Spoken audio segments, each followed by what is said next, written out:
ফিলিস্তিনিদের হামলা কেন? বিশ্ব মুসলিম জবাব চাই, বিশ্ব মুসলিম জবাব চাই। হামলা কেন?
আমাদের জায়গা যেখানে প্রায় প্রতিটি নবী রাসূল এই জেরুজালেমে এসেছেন, মুহাম্মদ রাসূলুল্লাহ সাল্লাল্লাহু আলাইহি ওয়াসাল্লাম ছাড়া প্রায় প্রত্যেকটি নবী রাসূল কিন্তু জেরুজালেমে জন্মগ্রহণ করেছেন। মুহাম্মদ সাল্লাল্লাহু আলাইহি ওয়াসাল্লাম আরবের মক্কা নগরীতে জন্মগ্রহণ করে থাকলেও তিনি কিন্তু সকল নবী রাসূলকে এই আল-আকসা মসজিদে নামাজ পড়িয়েছেন। এটা মুসলমানদের স্থান, এখানে ইহুদিরা জোর করে দখল করে রয়েছে।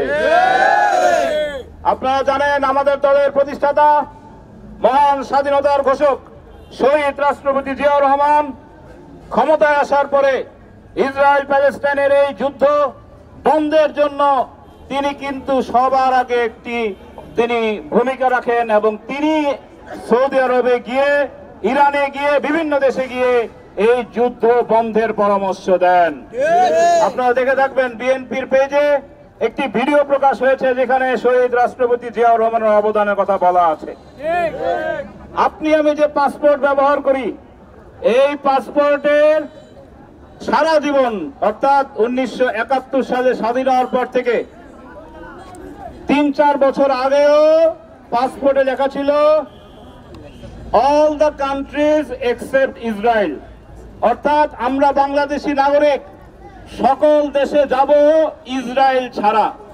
কারণ বাংলাদেশ সরকার কখনো ইসরায়েলকে একটি দেশ হিসাবে কখনো রেকগনাইজ করে নাই। কিন্তু অত্যন্ত দুঃখজনক হলে সত্য, বর্তমানে আপনার আমার যে বৈধ পাসপোর্ট রয়েছে, যেগুলো ই পাসপোর্ট হিসাবে খুনি হাসিনা সরকারের সময়ে তৈরি করে রাখা হয়েছিল, এখনো অনেকের কাছে আমাদের এই পাসপোর্ট রয়েছে। খুললে দেখবেন অল কান্ট্রিজ এক্সেপ্ট ইসরায়েল শব্দটা লেখা নাই। অর্থাৎ সেই ফ্যাসিস্ট শেখ হাসিনা ইসরায়েলকে সে বৈধতা দিতে চেয়েছিল। আপনি মনে করেন এই 95% মুসলমানের দেশে ইসরায়েল কি কোনোভাবে বৈধতা পেতে পারে? কিন্তু শেখ হাসিনা যেহেতু ইসলাম বিরোধী ছিল, এদেশের মানুষের বিরুদ্ধে ছিল, গণতন্ত্রের বিরুদ্ধে ছিল, তাই তারা আমাদের পার্শ্ববর্তী একটি দেশের প্রেসক্রিপশন অনুযায়ী ইসরায়েলকে তারা সমর্থন করত। আমরা তীব্র নিন্দা জানাই। অন্তর্বর্তীকালীন সরকারের কাছে বলতে চাই, অনতিবিলম্বে পাসপোর্ট, আমাদের সকলের পাসপোর্ট আছে, আমার পাসপোর্ট সহ বাতিল করে ইসরায়েলে, আর ইসরায়েল যার কথা ছিল যে all the countries except Israel, অর্থাৎ ইসরায়েল ছাড়া আমরা সকল দেশে যাব, এটি আবার পুনঃপ্রবর্তন করতে হবে। আর আরেকটি কথা বলতে চাই, আজকে এই ইসরায়েলি আগ্রাসনের কারণে যেভাবে আপনারা দেখতে পাচ্ছেন হাজার হাজার শিশুকে হত্যা করা হচ্ছে, মহিলাদের হত্যা করা হচ্ছে, মুরব্বী বয়স্ক মানুষকে হত্যা করা হচ্ছে। একটি ভিডিও প্রকাশ হয়েছে একটি মসজিদের উপরে বোমা ফালানোর পরে মসজিদের ইমাম মুয়াজ্জিন শুদ্ধ আকাশে উড়ে গেছে, দেখেছেন না? এরপরও আমার প্রশ্ন, কেন আমাদের যারা বড় বড় নেতৃত্ব দেন মধ্যপ্রাচ্যে, যারা আমাদের ইসলামকে মনে করেন তাদের মাধ্যমে ইসলাম প্রচারিত হয়েছে, সেই সকল দেশ কেন চুপ আমার বুঝে আসে না। আমি বলতে চাই সৌদি আরব সহ মধ্যপ্রাচ্যের সকল দেশকে ঐক্যবদ্ধ হতে হবে। আমাদের বাংলাদেশে যেভাবে প্রতিবাদ হচ্ছে, কিন্তু সৌদি আরব, ইউনাইটেড আরব আমিরাত, কুয়েত, কাতার, বাহরাইনে কোনো প্রতিবাদ দেখতে পাই না। অতএব আপনারা যদি উদ্যোগ নেন, আমরা বাংলাদেশের 95 মানুষ সব সময় প্যালেস্টাইনের পক্ষ ছিলাম, মুসলমানের পক্ষ ছিলাম। বিএনপি বরাবর শহীদ জিয়াউর রহমানের নেতৃত্বে ইসরায়েলের বিরুদ্ধে ছিল, ফিলিস্তিনের পক্ষে ছিল। আমরা সব সময় ফিলিস্তিনের এই সকল মানুষের পক্ষে, যাদের উপরে সম্পূর্ণ অবৈধভাবে ভিত্তিহীনভাবে ইসরায়েলেরা হত্যাযজ্ঞ চালিয়ে যাচ্ছে।